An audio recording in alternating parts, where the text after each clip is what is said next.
बादशाह अकबर को कभी कभी नितांत अजीबोगरीब सवाल सूझ जाया करते थे।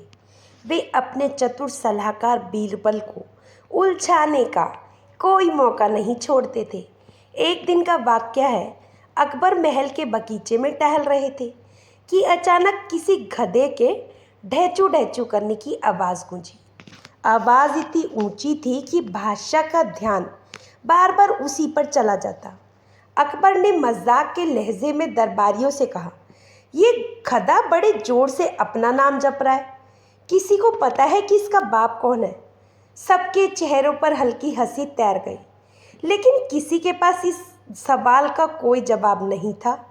अकबर ने फौरन बीरबल को बुलाया और बोले, बीरबल, तुम तो बड़े बुद्धिमान हो, बताओ इस गधे का बाप कौन है? कल सुबह तक अगर तुमने जवाब नहीं दिया तो तुम पर जुर्माना लगाया जाएगा। दरबारी कुछ हैरान थे कि ये कैसा सवाल हुआ, गधे का बाप कौन ढूंढेगा और कैसे? लेकिन बीरबल को अकबर का स्वभाव मालूम था। उन्हें हंसी मजाक में भी कोई ना कोई सीख छिपाकर परखने का शौक रहता था। बीरबल ने कहा, जहाँपना, मुझे एक दिन की मोहलत दीजिए, कल तक मैं इसकी असलियत ज़रूर ढूंढ निकालूंगा। बीरबल ने महल में लगे आसपास के इलाके का जायज़ा लिया। हर जगह जो भी गधे दिखाई देते उनके मालिकों से पूछताछ करता कि ये गधा किसका है। कोई कहता ये मेरा है, पर इसका बाप कहाँ है ये किसे पता हो। कोई कहता गधे का बाप तो दूसरा गधा ही होगा, लेकिन मुझे इसका पता नहीं। शाम तक बीरबल भी समझ गया भला गधे के बाप का अता पता कौन रखता है, पर उसे पता था कि अकबर ने सवाल केवल मजाक में नहीं पूछा है। वे ये देखना चाहते हैं कि बीरबल कैसे जवाब देते हैं। तभी बीरबल ने एक चतुर योजना बनाई। अगली सुबह जब दरबार लगा तो अकबर ने बीरबल से पूछा, कहो बीरबल, क्या तुमने गधे का बाप ढूंढ लिया? बीरबल ने हाथ जोड़कर कहा, जी जापनाह, ढूंढ लिया, पर मैं उसे यूं महज बानी बताने की बजाय अदालत में ही पेश करना चाहता हूँ, ताकि सबको प्रमाण मिल जाए कि मैंने गलत नहीं कहा। अकबर के इशारे पर सिपाही एक गधे को दरबार में लेकर आ गए। गधा जोर जोर से रंभाने लगा। बीरबल ने कुछ ऐसा नाटक किया मानो वे गधे की भाषा समझता हो। वे उसके कान के पास गए, कुछ फुसफुसाए और फिर दरबारियों की ओर पलट कर कहा, झांपना, ये गधा आपका अभिवादन कर रहा है। अकबर ने चौंक कर पूछा, मेरा अभिवादन कर रहा है? वे कैसे? बीरबल ने बिल्कुल गंभीर मुद्रा में कहा, जहाँपना, मैंने इस गधे से पूछा कि तुम्हारे पिता कौन है, तो उसने कहा कि दरबार में मौजूद सबसे बड़े और समझदार बादशाह को ही वे अपना पिता मानता है। क्योंकि वे महल के बगीचे के करीब पाया गया, तो इसका मानना है कि इसका जन्म भी यहीं हुआ होगा। ये सुनते ही कुछ दरबारी हंसी रोक ना पाए। अकबर की थोरियां चढ़ गई, लेकिन उनके चेहरे पर भी मुस्कान खिलने लगी। उन्हें समझ आ गया कि बीरबल ने उनके बेतुके सवाल का जवाब भी उतना ही बेतुका मगर व्यवहारिक चतुराई से दिया है। अकबर ने बीरबल की ओर देखकर तनिक नाराज़गी दिखाते हुए कहा, तुम मुझे उस गधे का बाप बता रहे हो? ये गुस्ताखी है बीरबल।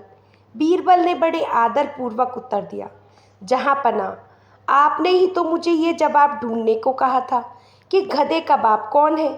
गधे की भाषा समझने वाला कोई इंसान नहीं है, इसीलिए मैंने यही युक्ति निकाली। गलत या सही, इसका फैसला तो आप स्वयं ही करें, पर मेरी समझ से जो कोई भी गधे के वंश की पड़ताल करना चाहेगा, उसे इसी तरह के बेसिर पैर की बातों से दो चार होना पड़ेगा। अकबर को अपनी ही बात पर हंसी आ गई। उन्होंने दरबार में ऐलान किया, बीरबल, तुम्हारी बुद्धि को सलाम है। तुमने मेरी मूर्खतापूर्ण सवाल का भी ऐसा उत्तर ढूंढा कि मैं खुद ही हंसी में फंस गया। दरबारियों ने भी ताली बजाकर बीरबल की प्रशंसा की। इस तरह बीरबल ने एक और असंभव से प्रश्न का हल निकालकर सबको चौंका दिया। कहानी से कभी कभी हम मजाक में या गलत उद्देश्य से सवाल पूछते हैं तो जवाब भी उसी ढंग का मिल सकता है। अगर आपको कहानी पसंद आती है तो चैनल को सब्सक्राइब ज़रूर करें।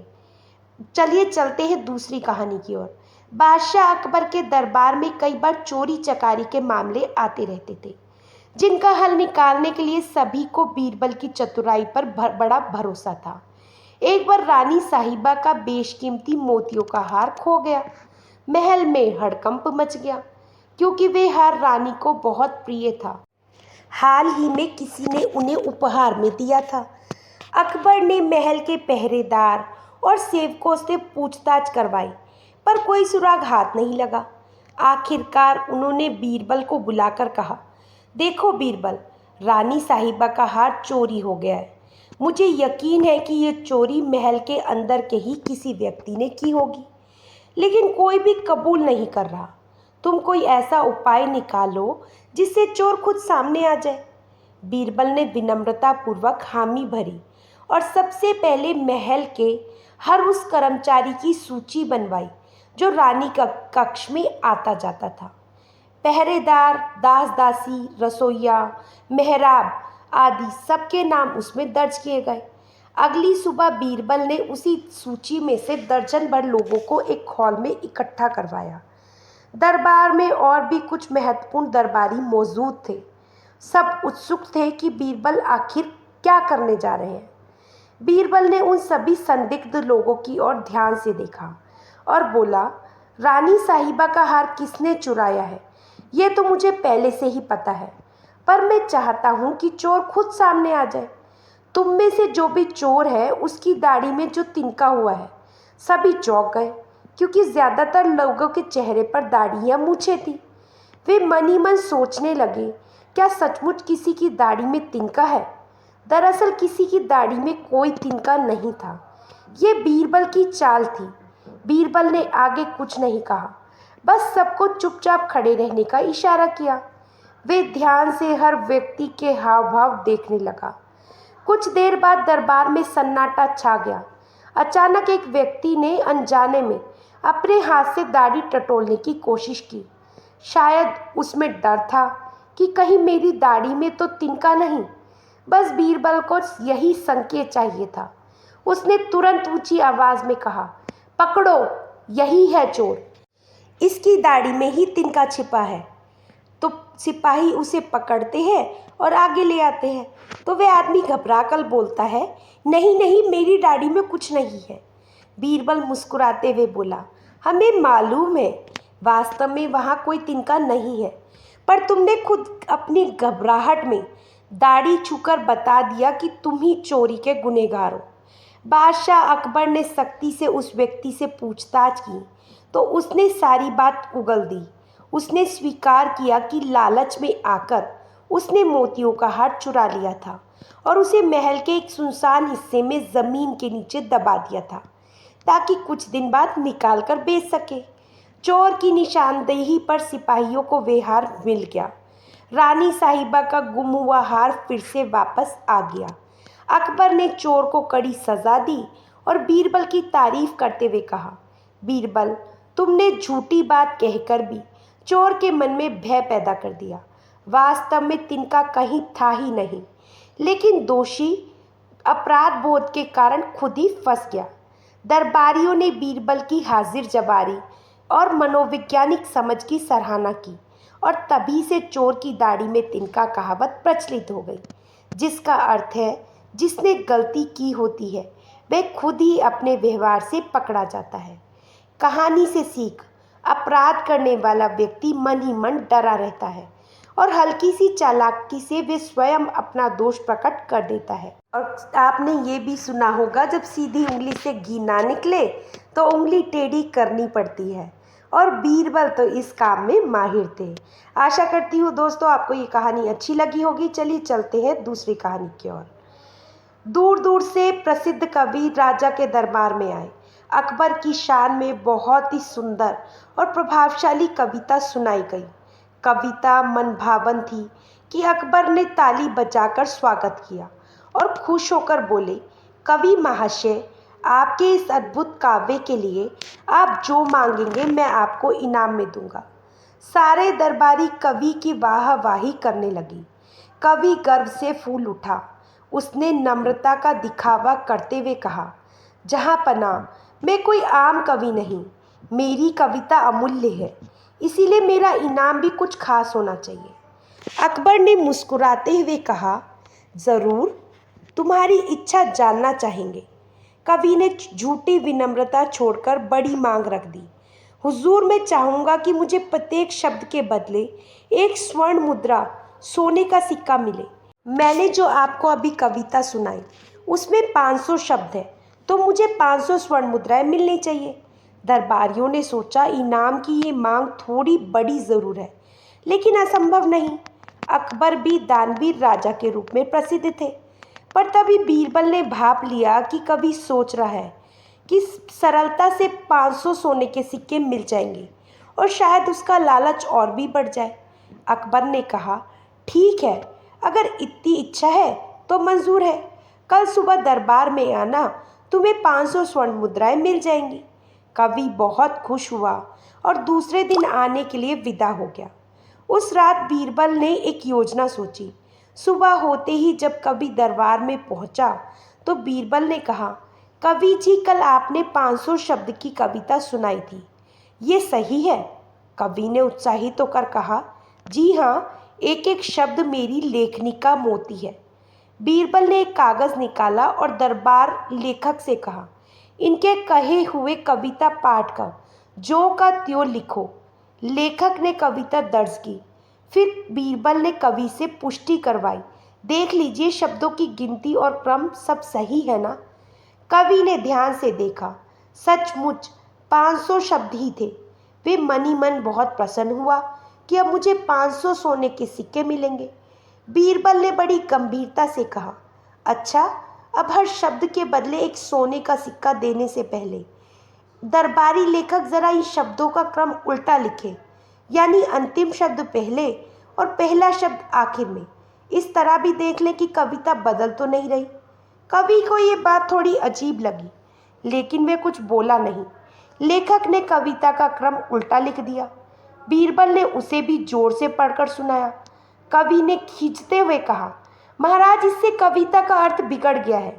बीरबल ने मुस्कुराते हुए कहा, कोई बात नहीं, आप तो प्रत्येक शब्द के बदले एक स्वर्ण मुद्रा मांग रहे थे।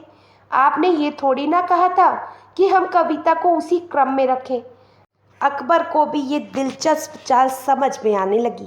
कवि ने विरोध किया, हुजूर, आपने वादा किया था कि आप मुझे 500 स्वर्ण मुद्राएं मिलेंगी, अब ये उल्टा सीधा क्रम क्यों? बीरबल ने शांत स्वर में कहा, कवि जी, कल आप ही कह रहे थे मेरी कविता के प्रत्येक शब्द की कीमत एक स्वर्ण मुद्रा है, लेकिन आपने ये नहीं बताया कि शब्द किस क्रम में होने चाहिए और अर्थ पूरा रहे या नहीं।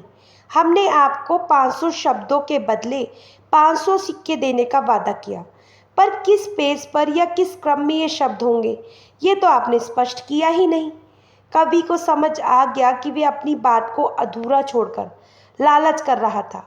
अब बीरबल उसी बात को घुमा फिराकर उस पर ही लागू कर रहा है। अगर कवि ज़्यादा बहस करता तो डर था कि कहीं बीरबल कोई चाल न चल दे। अंततः कवि ने हाथ जोड़कर विनम्रतापूर्वक कहा, हुजूर, मुझे सबक मिल गया। मेरा मकसद आपकी दरियादिली का फ़ायदा उठाना नहीं था। मैं अपनी कविता का उचित पारिश्रमिक चाहता था। बस। अकबर ने स्थिति संभालते हुए कहा, जब तुमने 500 शब्दों का हिसाब मांगा तो हमें भी अपने तरीके से उसे मानना पड़ा, पर अब मैं अपनी खुशी से तुम्हें इनाम देता हूँ। ये 2500 स्वर्ण मुद्राएं तुम्हारी मेहनत के लिए। कवि ने धन्यवाद दिया और भविष्य में कभी लालच ना करने का वादा किया। बीरबल ने मुस्कुराते हुए सबको इशारा किया कि कविता की कीमत कवि की कला और भावना से आकी जाती है, ना कि शब्द गिनकर।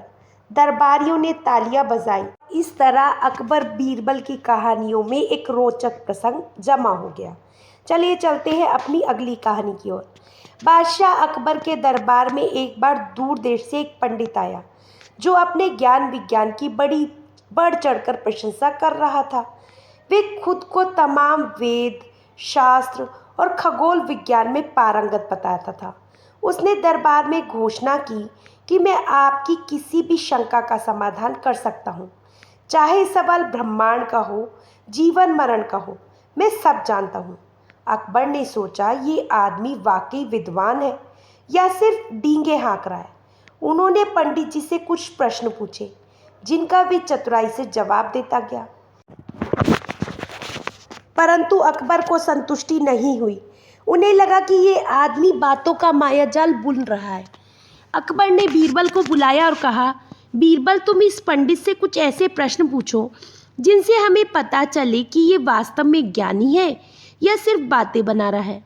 बीरबल मुस्कुराया और बोला, जहाँपना, मुझे ज़रूर आजमाइश करनी चाहिए। महाशय, मैं आपसे 3 प्रश्न पूछूंगा। मुझे उम्मीद है कि आप तुरंत उत्तर देंगे। पंडित ने गर्व से कहा, मैं हर विषय का जानकार हूँ। पूछिए बीरबल जी, आपको मुझसे क्या पूछना है। बीरबल ने पूछा, सबसे पहले मुझे ये बताइए कि धरती के केंद्र में ठीक ठीक कितनी गहराई पर क्या है। पंडित पल भर के लिए चकराया, पर तुरंत बोला, धरती के भीतर अनेक परतें हैं, भूगर्भीय परतें, पानी के भंडार, लावा इत्यादि। गहराई मापने के अलग अलग तरीके हैं। मनुष्य वहाँ तक पहुँच ही नहीं सकता, लेकिन अनुमान से कहा क्या है ये हम बता सकते हैं। बीरबल मुस्कुराया और बोला, पर आपने तो कहा था कि आप किसी भी प्रश्न का समाधान कर सकते हैं। मैं तो धरती के केंद्र में मौजूद चीज़ का ठोस प्रमाण चाहता हूँ, अनुमान या थ्योरी नहीं। पंडित बगले झाँकने लगा। उसने बात घुमा दी। धरती बहुत विशाल है, प्राचीन ऋषि मुनियों ने भी इतना ही बताया है। बीरबल ने दूसरा प्रश्न दागा, अच्छा ये बताइए कि आकाश में तारे कितने हैं। कृपया संख्या बिल्कुल सही हो और प्रमाण भी दीजिए। पंडित ने मन ही मन सोचा, ये तो तारा शास्त्र का प्रश्न है, मैं कुछ बड़ा आंकड़ा बता दूंगा। उसने बड़ी गंभीरता दिखाते हुए कहा, आकाश में 333 करोड़ 33 लाख 33,333 तारे हैं। ये ऋषियों के सूत्र में बताया गया है। बीरबल ने हंसकर कहा, बहुत खूब। क्या आप इसके प्रमाण स्वरूप कोई ग्रंथ या ठोस प्रमाण पेश कर सकते हैं। पंडित बोला, ये तो गुप्त ज्ञान है, सामान्य व्यक्ति को समझ नहीं आएगा। बीरबल का तीसरा प्रश्न था, एक आखिरी बात बताइए, क्या आप मेरे मन में चल रही अगली सोच को अभी बता सकते हैं। पंडित ने ताव में आकर कहा, निस्संदेह बता सकता हूँ। आप सोच रहे हैं कि मैं बहुत बड़ा पंडित हूँ और मेरा सम्मान किया जाना चाहिए। बीरबल ने जोर से ठहाका लगाते हुए कहा, जी नहीं, मैं सोच रहा हूँ कि आप हमें बेवकूफ़ बना रहे हैं। धरती के केंद्र का और तारों के सही गणना का दावा केवल अनुमान या गुप्त ज्ञान नहीं किया जा सकता। आप एक चतुर कथावाचक होंगे, पर शास्त्रों के वास्तविक ज्ञाता नहीं। दरबारियों में सुगबुगाहट होने लगी। सबको लग रहा था कि पंडित बड़ा गप्पी है। अकबर ने सख्त रुख अपनाते हुए कहा, तुम दूसरों को प्रभावित करने के लिए बड़ी बड़ी बातें कर रहे हो, पर किसी भी प्रश्न का ठोस उत्तर नहीं दे पाए। यदि तुम्हारे पास प्रमाण या तर्क नहीं, तो किसी भले व्यक्ति की तरह स्वीकार कर लो कि तुम्हारे ज्ञान की भी एक सीमा है। पंडित ने शर्मिंदा होकर हाथ जोड़े, जहाँ पना, मेरा मकसद किसी को धोखा देना नहीं था, बस मैं अपने ज्ञान को थोड़ा बड़ा चढ़ाकर पेश कर रहा था। मुझे माफ़ कर दीजिए। अकबर ने उसे चेतावनी दी कि विद्या हमेशा विनम्रता सिखाती है। घमंड या झूठी शान दिखाने के लिए उसका उपयोग नहीं होना चाहिए। पंडित ने माथा टेककर क्षमा मांगी और दरबार से चला गया। सबने बीरबल की प्रशंसा की कि उसने चतुराई से पंडित का पर्दाफाश किया और दिखाया कि असली ज्ञान अपने ज्ञान के लिए प्रमाण या तर्क रखता है, ना कि झूठा अभिमान। चलिए चलते हैं अपनी दूसरी कहानी की ओर। बादशाह अकबर का दरबार अपने बुद्धिमानी दरबारियों और रोचक चर्चाओं के लिए दूर दूर तक मशहूर था। एक दिन दरबार में अस्त्र शस्त्र के जानकार लोगों की बहस छिड़ गई कि सबसे शक्तिशाली हथियार कौन सा है। कोई तलवार को श्रेष्ठ बता रहा था, कोई भाले को, तो कोई बंदूक को। बहस बढ़ती चली गई, लेकिन कोई सर्वमान्य नतीजा नहीं निकला। अकबर ने मुस्कुराते हुए बीरबल से कहा, बीरबल, तुम भी बताओ, इनमें से सबसे शक्तिशाली हथियार कौन सा है। बीरबल ने जवाब दिया, जहाँ पना, कोई भी हथियार स्वयं शक्तिशाली नहीं होता, उसे चलाने वाला हाथ ही असली ताकत का स्रोत होता है। सैनिक थोड़े असंतुष्ट दिखे। एक वरिष्ठ योद्धा बोला, अगर हाथी सब कुछ है तो क्या बिना हथियार के युद्ध जीता जा सकता है? बीरबल ने शांत मन से कहा, नहीं, पर कोई हथियार अपने आप नहीं चल सकता। हाथ के इशारे पर ही उसका वार सफल होता है। इसलिए असली शक्ति हाथ की कहे मनुष्य के विवेक में बसती है। अकबर ने थोड़ी देर सोचकर कहा, लेकिन फिर भी हाथ में यदि कोई गलत सोच हो या नीयत खराब हो तो सबसे शक्तिशाली हथियार का इस्तेमाल विध्वंस भी कर सकता है। क्या ऐसी स्थिति में हाथ को सर्वोच्च कहना उचित होगा? बीरबल ने उत्तर दिया, जहाँ पना हाथ उतना ही प्रभावी होता है जितना उसके पीछे मौजूद मन और दिल की भावना। एक चोर के हाथ में छुरी लोगों को डराती है, लेकिन डॉक्टर के हाथ में वही छुरी किसी की जान बचाती है। यानी हाथ का काम इंसान के स्वभाव से संचालित होता है। अगर इंसान नेक हो तो हाथ से निकला वार भी न्यायपूर्ण होगा। सारे दरबारी ये तर्क सुनकर प्रभावित हुए। अकबर ने कहा, ठीक कहते हो, हाथ को कोई पवित्र कार्य करना हो तो वही हाथ मददगार बनता है, और अगर हाथ में लालच या क्रोध भर जाए तो वही हाथ कष्ट देता है। सबसे ज़्यादा ज़रूरी है कि मनुष्य अपनी सोच को सशक्त और सही बनाए। बाद में अस्त्र शस्त्र के ज्ञाता जिनमें बहस छिड़ी थी, उन्हें भी लगा कि असली शक्ति तो मनुष्य की नीयत, बुद्धि और उसके हाथ के सही इस्तेमाल में है। कहानी से सीख, हथियार से ज़्यादा हाथ मायने रखता है। हथियार स्वयं कुछ नहीं कर सकता, उसे चलाने वाला हाथ ही सब कुछ होता है। चलिए चलते हैं अपनी अगली कहानी की ओर। एक दिन बादशाह अकबर के दरबार में दूर राज्य से एक अनोखा पंडित आया, जो अपने साथ एक मिट्टी का मटका लेकर घूमता था। वे हर जगह ऐलान कर रहा था कि उसके पास दुनिया का सारा ज्ञान है और वे ज्ञान इसी मटके में भरा हुआ है। दरबार के लोग उसकी बात सुनकर चकित हो जाते, लेकिन उसे सच मानने को तैयार नहीं थे। अकबर ने उसे बुलाकर पूछा, अगर तुम्हारे मटके में वाकई सारा ज्ञान भरा है तो हमें भी दिखाओ, हम खुद परख कर देखेंगे कि ये सच है या झूठ। पंडित ने मटका संभालते हुए कहा, जहाँ पना, ये कोई साधारण मटका नहीं है, इसके अंदर ब्रह्मांड का हर रहस्य कैद है। अगर कोई इसे खोलने की कोशिश करेगा तो सारा ज्ञान गायब हो जाएगा। अकबर को संदेह तो हुआ, मगर वे चाहता था कि पंडित की बात की सच्चाई सामने आए। उसने बीरबल से सलाह ली। बीरबल ने कहा, कल सुबह आप इस पंडित जी को दरबार में बुलाइए, मैं कोई उपाय सोचता हूँ।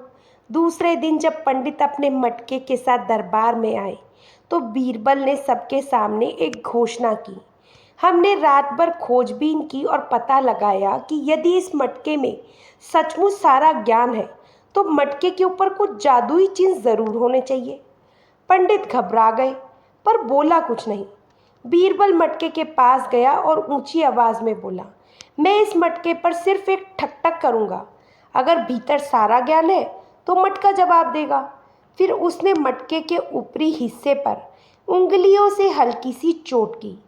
खाली मटके की गूंज से ठक ठक की आवाज़ गूंज उठी। बीरबल ने सबकी ओर देखकर कहा, आपने सुना? इस मटके की आवाज़ बिल्कुल ऐसी है जैसे भीतर कुछ भी नहीं है। अगर सचमुच सारा ज्ञान भरा होता तो ये गूंज इतनी खोखली नहीं होती। पंडित को अपनी पोल खुलती नजर आई, लेकिन वह बोला, मटके में कागजों पर लिखे शास्त्र भरे हैं, वे ठोस नहीं है, इसलिए आवाज़ ऐसी आती है। बीरबल ने मुस्कुराते हुए मटका हाथ में लिया और हल्के से उसे झुकाकर उल्टा कर दिया। उसके अंदर से सिर्फ 2-4 कागजों के टुकड़े गिरे, जिन पर संस्कृत के कुछ बिखरे शब्द थे जो किसी स्पष्ट सूत्र या श्लोक को पूरा नहीं बनाते थे। बीरबल ने अकबर से कहा, जहाँ पना, अब तो साबित हो गया कि ये पंडित लोगों को ठगने आया था।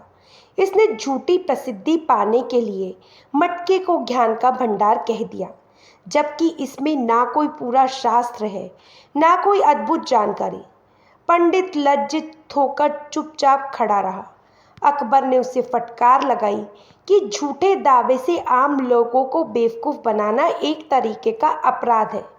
पंडित ने गलती मान ली और भविष्य में कभी भी ऐसी गलती ना करने का वादा किया।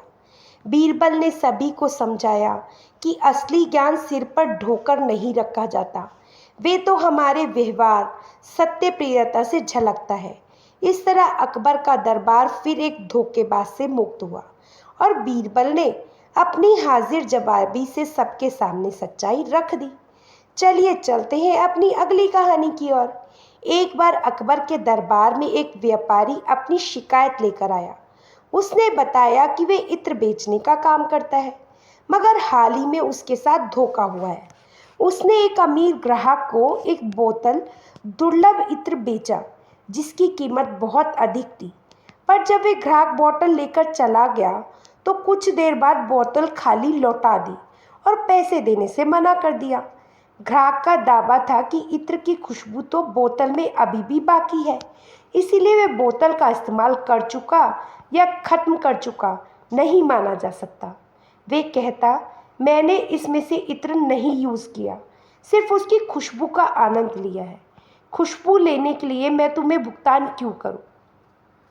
अकबर ने उस कथित अमीर ग्राहक को दरबार में बुलाया। उसने अकबर के सामने भी वही तर्क दोहराया कि इत्र वे बोतल से बाहर नहीं निकाला, सिर्फ उसकी महक सूंघता है। बोतल उसने वापस कर दी जिसमें अभी भी थोड़ी खुशबू बची हुई है, इसलिए वे इत्र इस्तेमाल करने का दोषी नहीं है। अकबर सुनकर थोड़े परेशान हुए और बीरबल से इस उलझन का हल निकालने को कहा। अगले दिन बीरबल ने उस व्यापारी को बुलाया और पूछा कि वह क्या व्यापार करता है। तो उसने बताया कि वह घोड़ों का व्यापारी है और घोड़े बेचता है। राजा ने उससे 100 घोड़े खरीद लिए। तो व्यापारी बहुत खुश हुआ कि चलो राजा से मुझे एक बहुत बड़ा व्यापार मिला। अगले दिन बीरबल ने दोनों पक्षों को बुलाया। उसने व्यापारी को दूर चुपचाप बैठा दिया और उस अमीर व्यक्ति जिससे उसने घोड़े खरीदे थे उनके सामने एक थैला रख दिया जिसमें सिक्कों की खनक की आवाज़ आती थी। बीरबल ने थैले को धीरे से हिलाया और उस अमीर व्यक्ति से बोला, लो सुनो, ये सिक्के बज रहे हैं, मैं तुम्हें भुगतान कर रहा हूँ। वह अमीर व्यक्ति चौंक गया। उसने कहा, ये क्या मजाक है? मुझे सिक्कों की आवाज़ से क्या करना? मुझे असली सिक्के हाथ में चाहिए। बीरबल ने मुस्कुराते हुए जवाब दिया, अगर इत्र की महक सूंघकर तुम्हारे आनंद की पूर्ति हो सकती है तो सिक्कों की आवाज़ सुनकर तुम्हारे भुगतान की पूर्ति क्यों नहीं हो सकती?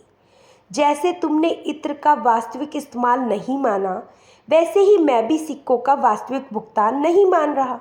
अब आज से ही तुम्हारा हिसाब चुकता हो गया। वह अमीर व्यापारी लज्जित हो गया। उसे समझ में आ गया कि उसकी दलील गलत थी। अकबर ने उसे आदेश दिया कि वे व्यापारी को पूरा दाम चुकाए, साथ ही भविष्य में किसी को धोखा ना देने की चेतावनी दी। इस तरह बीरबल ने अपनी चतुराई से एक और अनोखा विवाद सुलझाकर न्याय दिलाया। चलिए चलते हैं अपनी एक और नई कहानी की ओर। एक बार अकबर के दरबार में एक विशाल हाथी आया जिसे दूर देश से तोहफे के रूप में भेजा गया था। लोग उसकी विशाल काया देखकर चकित थे। अकबर ने दरबारियों से पूछा कि उस हाथी का वजन कैसे मापा जाए। किसी को कोई आसान उपाय ना सूझा, क्योंकि इतना बड़ा तराजू मौजूद ही नहीं था जिसमें हाथी तोला जा सके। कुछ ने लकड़ी के पटरे बनाकर हाथी को लटकाने की सोची, तो कोई रेत में निशान देकर अंदाज़ा लगाने की बात करने लगा, पर सब अधूरी योजना ही रही। बादशाह ने बीरबल से पूछा, क्यों बीरबल, क्या तुम्हारे पास कोई चतुर उपाय है? बीरबल ने मुस्कुराकर कहा, जहाँ पना चलिए, हाथी को नदी के किनारे ले चलते हैं। सभी को बड़ी हैरानी हुई। क्या नदी किनारे हाथी का वजन मापना और भी मुश्किल ना होगा? मगर अकबर ने हामी भर दी। नदी पर पहुंचकर बीरबल ने एक बड़ी नाव पर पहले हाथी को चढ़ाया। नाव का पानी में जितना भाग डूबा उस पर एक निशान खींच दिया। फिर हाथी को नाव से उतारकर पत्थरों के टुकड़े या बोरे एक एक करके नाव में रखने लगा, जब तक नाव उसी निशान तक ना डूब गई। तब नाव से वे पत्थर बोरे उतरवाकर उनका वजन तोला गया और सबका कुल जोड़ ही हाथी का वजन निकला। अकबर ये तरीका देखकर अचंभित रह गया। उन्होंने कहा, बीरबल, तुम्हारी बुद्धि सचमुच पार की है। जहाँ सब लोग बड़े बड़े उपकरणों के चक्कर में थे, तुमने बड़े सरल तरीके से हाथी का वजन बता दिया। दरबारियों ने भी बीरबल की हाजिर जवाबी की तारीफ की। आशा करती हूँ दोस्तों आपको ये सब कहानियाँ अच्छी लगी होंगी। यदि कहानी अच्छी लगी हो तो चैनल को सब्सक्राइब कर लीजिए और कहानी को आगे फॉरवर्ड करना ना भूलिएगा। फिर मिलेंगे दोस्तों एक नई कहानी और एक नए विचार के साथ। तब तक हंसते रहिए, मुस्कुराते रहिए, जीवन का आनंद लीजिए। जय श्री कृष्णा।